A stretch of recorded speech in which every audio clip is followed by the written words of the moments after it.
On raconte que l'Égypte antique était le royaume des pharaons, des scribes, des pyramides. Mais très peu savent qu'au cœur de ces palais vivait un peuple discret, venu de forêts profondes.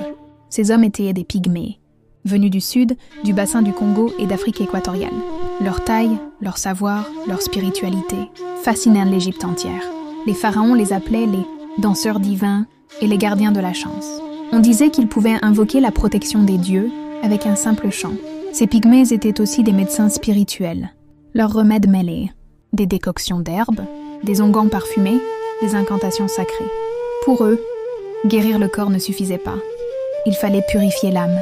À la cour, leur présence était un honneur. On leur offrait des colliers d'or, des vêtements rares et même des terres.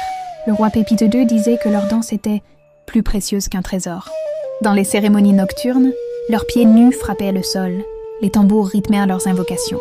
On croyait que chaque mouvement repoussait le chaos et ouvrait la voie à la prospérité. Certains les voyaient comme des guides, des passeurs entre le monde des vivants et celui des esprits. On chuchotait qu'ils comprenaient le langage secret de la nature et des dieux.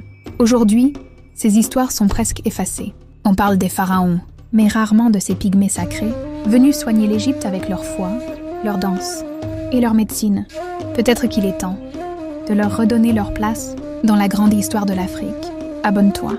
Ici, on réveille les mémoires effacées.